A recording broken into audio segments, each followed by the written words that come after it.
Alors, on va corriger ensemble les exercices que vous aviez à faire pour hier. Donc, déjà, numéro 15, page 234, on vous présentait trois graphiques, on vous demandait lequel pouvait représenter une fonction affine. On avait vu que la représentation graphique d'une fonction affine, c'était une droite. Par conséquent, seul le graphique B pouvait représenter une fonction affine.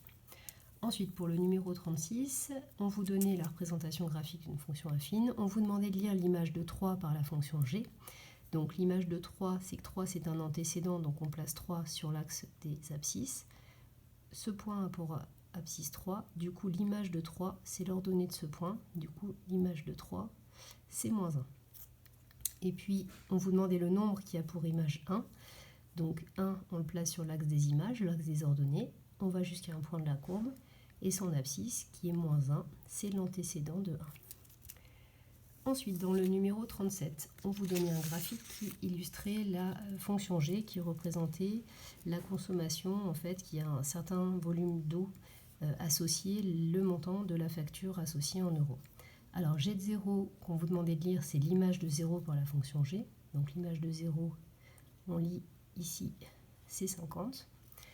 Ça signifie que pour 0 m3 d'eau consommée, vous avez une facture de 50 €, ce qui est logique puisqu'on vous dit qu'en fait, c'est abonnement inclus la facture. Donc ça veut dire que vous avez le montant de l'abonnement du coup.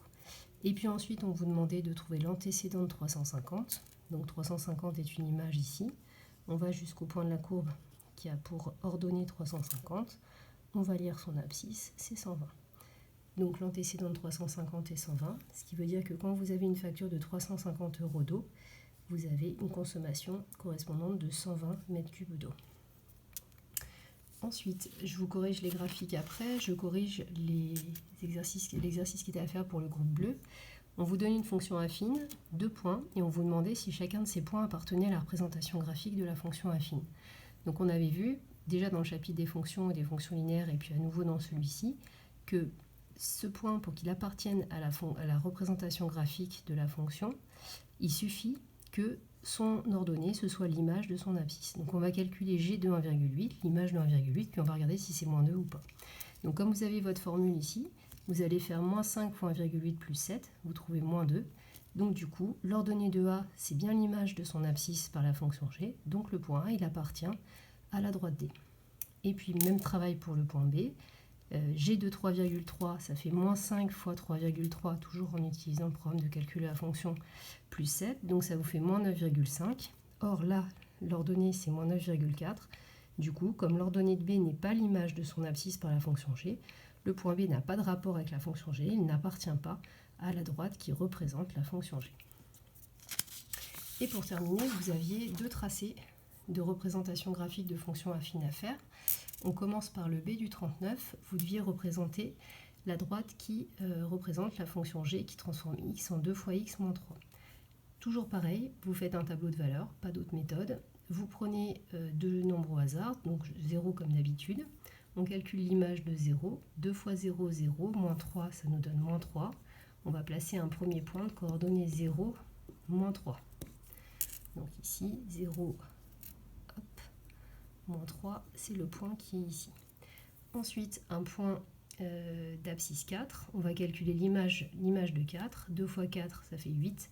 Moins 3, ça fait 5. On va placer le point de coordonnées 4, 5, qui est ici. Donc après, vous pouvez placer un troisième point par sécurité si vous préférez. Par exemple, vous pouvez calculer l'image de 1.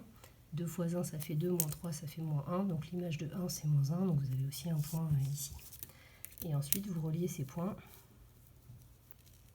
pour tracer la droite qui va représenter la fonction G.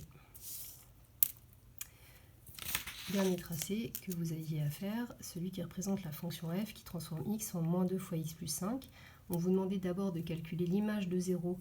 Donc on calcule moins 2 fois 0 plus 5, on trouve 5. Donc on a un premier point de coordonnées 0,5 qui va appartenir à la représentation graphique de la fonction. Et puis l'image de 3, donc ça va être moins 2 fois 3 plus 5. Ça fait moins 6 plus 5, moins 1. On place le point de coordonnées 3, moins 1. Donc j'ai placé là sur le graphique le point de coordonnées 0,5 il est ici, et le point de coordonnées 3, moins 1 il est ici, on trace et on obtient la représentation graphique de la fonction f.